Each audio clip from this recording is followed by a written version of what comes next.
திருமலா திருப்பதியில் வயதானவர் தரிசனத்துக்காக வரிசையில் கூட்டத்துடன் கூட்டமாக பெருமாளோட அழைப்புக்காக ஏங்கி வாய் கோவிந்தா கோவிந்தா என்று ஸ்மரிக்க நானும் என் கணவரும் அமர்ந்திருக்கிறோம். எங்களுக்கென்று ஒதுக்கப்பட்ட நேரத்துக்கு இன்னும் 25 நிமிஷத்துக்கு மேல் காத்திருக்கணும். கண்கள் அலைப்பாய்ந்தது. எனது பக்கத்தில் 80 வயசுக்கு மேற்பட்ட ஒரு வயதானவர் உட்கார்ந்திருந்தார். அவருக்கு சிருஷ்டியை செய்தபடி இருந்த ஒரு பெண் வாலண்டியர் என்னை கவனித்தார். மிக மிக அன்பானவராக தெரிந்தார். அவரிடம் பேச்சு கொடுக்க ஆரம்பித்தேன். ஏமா, இவர் உன்னோட அப்பாவா?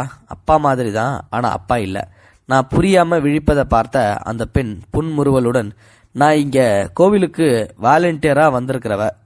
இந்த பெரியவர் யாருன்னு எனக்கு தெரியாது. இவரோட பையனும் மருமகளும் என்கிட்ட இந்த தரிசனத்துக்கு அவங்க அனுமதி இல்லாததால இவரை பார்த்துக்கிற மாதிரி பொறுப்பை ஒப்படைச்சு என்கிட்ட கொடுத்துருக்காங்க. இவர் தரிசனம் முடிஞ்ச உடனே அவர் தேவைகளை கவனிச்சுட்டு கடைசியில வெளியில காத்திருக்கிற இவங்க குடும்பத்துக்கிட்ட ஒப்படைக்க வேண்டியது என் பொறுப்பு. அதனாலதான் பால், உணவு இது எல்லாத்தையும் வாங்கி கொடுத்தேன். வாஷ்ரூம் போகணும்னு சொல்லினாலும் அழிச்சுக்கிட்டு போகணும். பகவானை சேவிக்க வந்த இந்த பெரியவருக்கு சேவை செய்யறது அந்த பகவானுக்கே சேவை செய்யறதுக்கு சமம். இதுக்கு நான் கொடுத்து வச்சிருக்கணும் அப்படின்னு சொன்னா அந்த பொண்ணு. அவளோட பதிலால அசந்து போனேன்னா, பெத்த குழந்தைங்களே வயதானவங்களை அலட்சியம் செய்யற இந்த காலத்துல உன்னோட உயர்ந்த பண்பு மெய்சிலிருக்க வச்சிருச்சு. உனக்கு விருப்பம் இருந்தா உன்னை பத்தி சொல்ல அப்படின்னு சொல்லி கேட்டேன். அப்போ நான் ஒரு சாதாரண பெண். என் பேரு சாரதா. கடவுள் பக்தியோ பெரியவங்கள்ட்ட அன்பு மரியாதையோ எதுவும் இல்லாத இருந்த பொண்ணு தான் நான். ஒரு பேங்கிங்ல அட்டெண்டர் வேலை எனக்கு. என்னோட கணவர் ஒரு கார்பெண்டர். 10 வருஷம் குழந்தை இல்லாம இருந்து ஒரு பிள்ளை பிறந்தான்.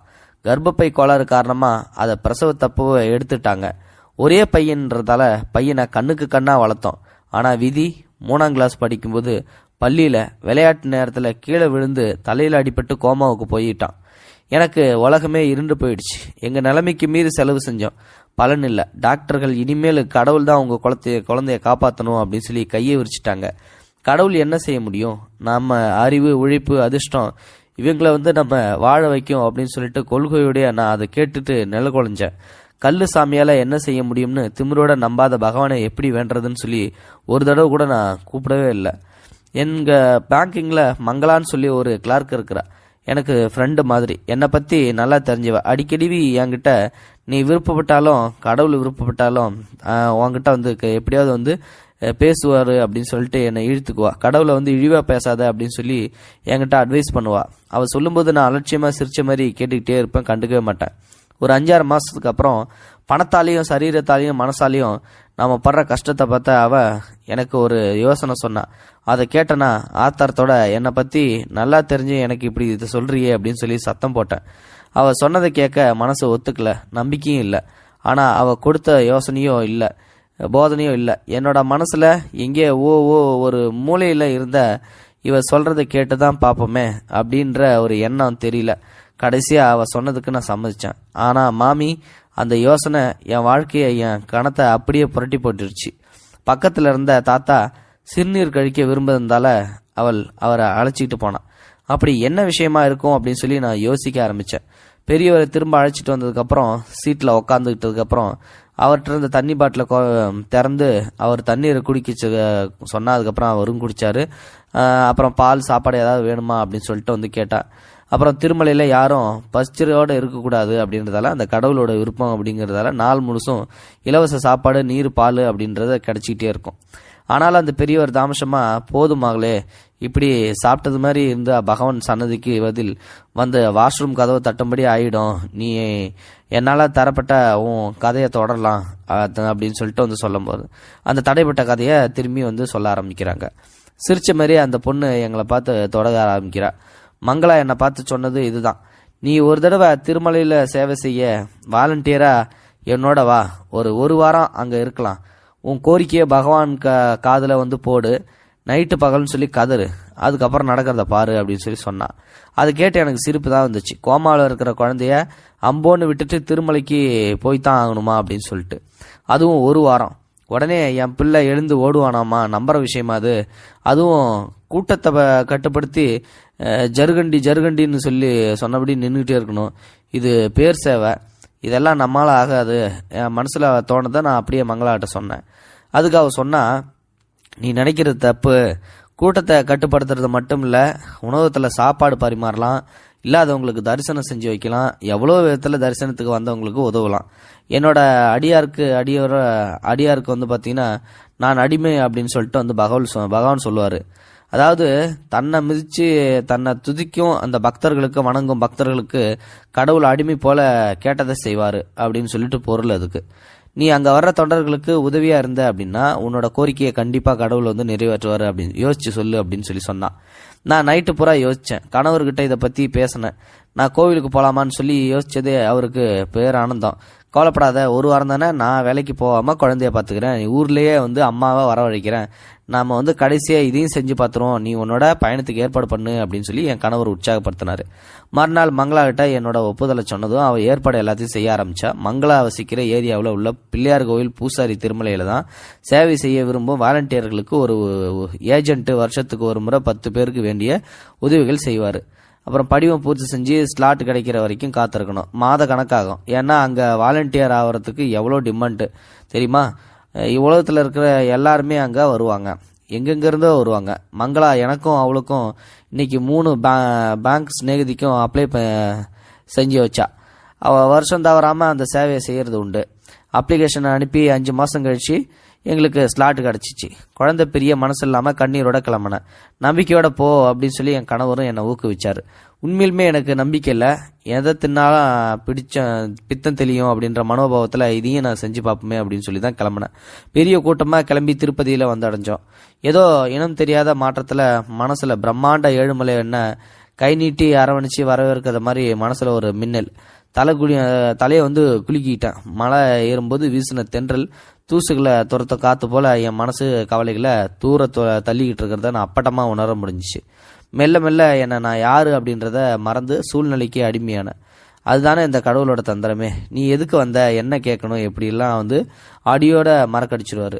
அவங்களோட அந்த அழிச்ச தங்கம் எடுத்துறதுக்கு குளிச்சுட்டு வாலண்டியராக சீரோடையும் அணிஞ்சிக்கிட்டு மீட்டிங் ஹாலுக்கு நாங்கள் போனோம். ஆதார் கார்டு மற்ற விவரம் எல்லாத்தையும் செக் வந்ததுக்கப்புறம் நீங்கள் எல்லாருக்கும் எந்தெந்த இடத்துல எந்த வேலை அப்படின்னு சொல்லிட்டு ஒதுக்குனாரு அந்த சூப்பர்வைசர். மங்களாவுக்கு டைனிங் ஹால் வளாகத்துலேயும் எங்களோட 2 பேத்துக்கு லட்டு பிரசாதம் வந்து வழங்குவாங்க, அந்த இடத்துலையும் வேலை. இன்னொருத்தருக்கு செருப்பு பராமரித்து டோக்கன் வழங்குற இடத்துலையும் வேலை ஒதுக்கப்பட்டுச்சு. எனக்கு எங்கே போகிறீங்களோ அப்படின்னு சொல்லி கேட்டால் மூச்சை ஆகி விடுவாங்க. ஏன்னா எனக்கும் அப்போ அப்படி தான் இருந்துச்சு. சாரதா தொடர ஆரம்பிக்கிறா. ஏழுமலையை தூரத்திலிருந்து பார்த்த உடனே மனசில் தோன்ற வேண்டாவப்பாடா அப்படின்ற வந்துட்டோங்கிற உணர்வு. மலை ஏறும்போது அன்பு கரங்கள் ஆதரத்தோட போல ஏற்பட்ட நிம்மதி, ஊர்தியிலிருந்து இறங்கி கீழ் கால வைத்ததும் ஏற்பட்ட இனம் தெரியாத அதிர்வு எல்லாமே நான் இது வரைக்கும் அனுபவிக்காத ஒன்றா இருந்துச்சு. இருந்தாலும் எங்கள் சூப்பர்வைசர் எங்களை பார்த்து, உனக்கான இடம் பகவான் சன்னதிமா, வழக்கமாக அங்கே போலீஸ்காரங்க மட்டுமே அனுமதி, வாலண்டியர்ஸ் அதிகம் கிடையாது, ஆனால் கூட்டம் அதிகமாக இருக்கிறதால வழக்கமாக வரும் பெண் போலீஸு விடுமுறையில் இருக்கிறதால உனக்கு இந்த பாக்கியம் கிடைச்சிருக்கு அப்படின்னு சொன்னதும் கண்களில் இருந்து கண்ணீர் வந்து எனக்கு பெருக்கெடுத்து என்ன பண்ணுறதுன்னே தெரில. ரொம்ப வினோதமாக இருந்துச்சு. கடவுளையே நம்பாமல் இருந்தேன்னா எங்கிருந்தோ வந்து இன்னைக்கு கடவுளை நம்ப வச்சதுக்கு எனக்கு உண்மையுமே ஆச்சரியமாக இருந்துச்சு. என்ன நடக்கிறதே எனக்கு புரியல. அப்புறம் மங்களா வந்து என்கிட்ட அதுவும் அந்த கடவுளோட செயல், பல வருஷமாக வந்துகிட்டு இருக்கிற எங்களுக்கெல்லாம் கிடைக்காத இந்த பேரருள் உனக்கு வந்து கிடைச்சிருக்கு ஒரே ட்ரிப்பில். நீ டியூட்டியில் இருக்கும்போதே நீ அவரை பார்த்துட்டே இருக்கியோ இல்லையோ, அவர் உன்னதான் கண் பார்வையில் பார்த்துட்டு வச்சுட்டு இருப்பாரு. என்ன மாதிரி பாக்கியம் அப்படின்னு சொல்லி வாழ்த்துக்கள் சொல்கிறாங்க. என்ன நடக்குதுன்னு சொல்லி புரியாமலேயே அவங்க பின்னாடியே நான் போனேன். வாழ்க்கையில் முதலாக கோவில் வாசப்படியை மிதிக்கிறேன். வழி எங்கும் கூட்டம், கோவிந்தா கோவிந்தான்னு கோஷம். என் வாய் என்னை மீறி கோவிந்தா கோவிந்தான்னு சொல்லி அரட்ட ஆரம்பிச்சிச்சு. எல்லாத்தையும் கடந்து சன்னதிக்குள்ளே நுழைஞ்சேன். எல்லா துன்பத்தையும் பின்னக்கு தள்ளி என்னோட முன்னாடி வந்துட்டியா அப்படின்னு சொல்லி கேட்குற மாதிரி எனக்கு பிரம்ம இருந்துச்சு. என்னையே நான் மறந்தேன், எதுக்காக வந்தேன் என்னை அப்படின்றதே மறந்தேன். என்னோட குடும்பம், கணவன், மகன், பந்தம், பாசம் அனைத்தையும் மறந்து பரவசம் என்னை தோத்திக்கிச்சு. சூப்பர்வைசரை வந்து அழைப்பு என்னை இந்த உலகுக்கு கொண்டு வந்துச்சு. என்னம்மா அங்கே வாமா அப்படின்னு சொல்லிட்டு செய்ய வேண்டிய வேலை எல்லாத்தையும் அவர் விலைக்கு சொல்லிட்டு அங்கேருந்து போனார். காணாத கண்டது சந்தோஷத்தில் வேலையை கவனிச்சிட்டு இருந்தேன். மங்களா சொன்ன மாதிரி கூட்ட வரிசையை ஒழுங்குபடுத்துறது மும்முரமாக இருந்ததால் பகைவானை பார்க்க திரும்ப முடியல. ஆனால் அவர் அருட்பார்வை விட்டுட்டு நானும் அகலவே இல்லை அப்படின்றது என்னோட பேரானந்தத்தை கொடுத்துச்சு. 3 நாள் இதே அனுபவம். யாருக்கு கிடைக்கும் இந்த அனுபவம்? ஆசை தேர அவரை அருளை வந்து அனுபவிச்சேன். அவரோட கருணை அத்தோட நிற்கல. திடீர்னு எனக்கு 3 நாள் அலமேறு மங்காபுரத்தில் லட்டு பிரதாச கவுண்டர்லேயும் டியூட்டி. மகாலட்சுமி அருளும் உனக்கு இருக்குது அப்படின்னு சொல்லிட்டு பகவான் உணர்க்கிறாரு. அதுக்கு தினமும் டியூட்டி முடிஞ்சு ஆனந்தமாக மகாலட்சுமியை வணங்குவேன். சொல்ல தெரியாத அளவு அந்த ஆனந்தம், நிறைவு, திருப்தியோட எங்களோட பேட்ச் சிநேகிதியோட நான் ஊர் திரும்பினேன். நான் புறப்படும்போது என் கணவர் மொபைலை பிடுங்கி வச்சுக்கிட்டு, இது இருந்தால் உனக்கு வேலையே ஓடாது, குழந்தைய பற்றியே நீ கவலைப்பட்டு ஃபோன் செய்வ, வேலையில் நாட்டம் இருக்காது, ஏதாவது ஒரு அவசரம்னா மங்களாவிட்ட வந்து சொல்லும்போது போதும் அப்படின்னு சொல்லிட்டாரு. இப்போது வர்ற விவரம் சொல்லலாம்னா அதான் நேர்லேயே போகிறோமே, எல்லாம் விவரமாக சொல்லிக்கலாம்னு சொல்லி தோணுச்சு எனக்கு. அந்த எண்ணத்தை விட்டுட்டு பகவான் நிலைப்பிட்டு நான் மூழ்கிட்டேன். மங்களாவுக்கு கோடான கோடி நன்றி சொல்லிட்டு வீட்டுக்குள்ளே நுழைஞ்சேன். ஒரு வாரமாக என்னை விட்டு விலகி இருந்த அனைத்து ஆசாபாசங்களும் பசக்குன்னு ஓடி ஒட்டிச்சு. ஒரே ஒரு ஓட்டமாக குழந்தையோட படுக்கைக்கு நான் ஓடினேன். படுக்கை காலியாக இருந்துச்சு. என்னோட அறிவயத்திலிருந்து பேர் அலறல் கிளம்பிச்சு. ஐயோ என்னாச்சு பையனுக்கு அப்படின்னு சொல்லிட்டு. ஐயோ என் செல்லமே உன்னை விட்டு போனதால கோவத்தில் கடைசியாக என்னை பார்க்க கூட பிடிக்காம நீ போயிட்டியாடா அப்படின்னு சொல்லி அலறலை கேட்டு அம்மா வந்து வெளியே ஓடி வந்து, ஏண்டி அலற, உன் புள்ள வந்து ஆஸ்பத்திரியில் இருக்கான் அப்படின்னு சொன்னதும் வயிற்றுல நெருப்பை கட்டிக்கிட்டு ஓடினேன். ஆஹா இது நிஜமா, கண்ணில் கசக்கிட்டே நான் போனேன். அதுவும் என் செல்ல மகன் படுக்கையில் அமர்ந்து ஏதோ பொம்மையோட விளையாடிக்கிட்டு இருந்தான். அவன் அப்பா கிட்ட அவனுக்குன்னு இட்லி ஊட்டின்னு இருக்காரு. என் கண்ணை என்னாலே நம்ப முடியல. கோமாவில் படுத்திருந்த என் பையன் இன்னைக்கு இட்லி சாப்பிட்டுக்கிட்டு இருக்கான். ஓடி போய் கண்ணில் தண்ணீர் வர அவரை அணைச்சிக்கிட்டேன்.